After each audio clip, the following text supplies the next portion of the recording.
भारत की राजनीति में मुसलमानों के संदर्भ में जो एक बात कही जाती है वह यह है कि भारत का मुसलमान भारतीय जनता पार्टी के विरोध में कांग्रेस का गुलाम बन रखा है।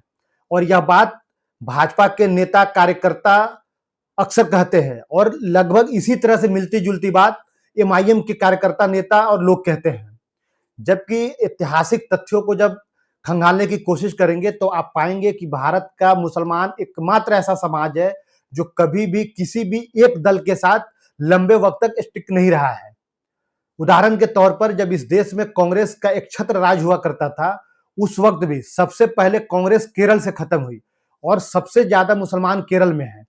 उसके बाद बंगाल से खत्म हुई और बंगाल में सबसे बड़ी आबादी मुसलमानों की है। उसके बाद उत्तर प्रदेश से खत्म हुई, वहां भी मुसलमानों की बहुत बड़ी आबादी है। उसके बाद बिहार से खत्म हुई, यहां भी लगभग 17 से 18% मुसलमानों की आबादी है जो कि कांग्रेस को छोड़ गए। और जिन राज्यों का मैंने नाम लिया है उन राज्यों से जब मुसलमान कांग्रेस से अलग हुए तो आज तक कांग्रेस सत्ता में वापस नहीं आई। दूसरी बात, मुसलमान कभी भी किसी भी एक दल के साथ स्टिक नहीं रहा है। किसी भी एक राज्य को आप उदाहरण के तौर पर देख ले, अगर आप बिहार को ही उदाहरण के तौर पर देखें तो कांग्रेस को छोड़ने के बाद मुसलमान जनता दल के साथ, फिर राष्ट्रीय जनता दल के साथ और बीच में नीतीश कुमार के साथ भी मुसलमान गए। पश्चिम बंगाल में कांग्रेस के बाद लेफ्ट के साथ, लेफ्ट के बाद तृणमूल कांग्रेस के साथ मुसलमान गए। उत्तर प्रदेश में पहले कांग्रेस, फिर कांग्रेस को छोड़ा तो जनता दल, फिर जब जनता दल को छोड़ा तो समाजवादी पार्टी, फिर बहुजन समाज पार्टी, यहां तक कि लोक दल के साथ भी मुसलमान बड़ी तादाद में गए। किसी भी राज्य को उठाकर देख ले, आप महाराष्ट्र को अगर देख ले तो कांग्रेस को छोड़ने के बाद मुसलमान शरद पवार के साथ गए। और शरद पवार तो छोड़िए, आज के दिन में मुसलमान शिवसेना के साथ भी है।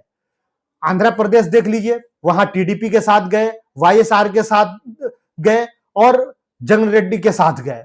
तो बहुत एग्जाम्पल है जहां यह साबित होता है कि मुसलमान कभी भी किसी भी एक राजनीतिक दल के साथ लंबे वक्त तक स्टिक नहीं रहा है। बल्कि जो भाजपा के लोग यह बात कहते हैं कि मुसलमान एक दल का गुलाम बन चुका है, दरअसल वही गुलाम है। क्योंकि मुसलमानों को यूपी में अलग पार्टी चाहिए, बिहार में अलग पार्टी चाहिए, बंगाल में अलग पार्टी चाहिए, महाराष्ट्र में अलग पार्टी चाहिए, आंध्रा में अलग पार्टी चाहिए। लेकिन भाजपा के लोगों को, भाजपा के कार्यकर्ताओं को राजस्थान में भी भाजपा चाहिए, दिल्ली में भी भाजपा चाहिए, बिहार में भी भाजपा चाहिए, बंगाल में भी भाजपा चाहिए, राजस्थान में भी भाजपा चाहिए, मध्य प्रदेश में भी भाजपा चाहिए, केरल, गोवा, तमिलनाडु में भी भाजपा चाहिए। यह बात जानने के बाद समझ में आती है कि भाजपा के लोग दरअसल गुलाम है, भक्त है, उनको सिर्फ एक दल चाहिए, एक नेता चाहिए।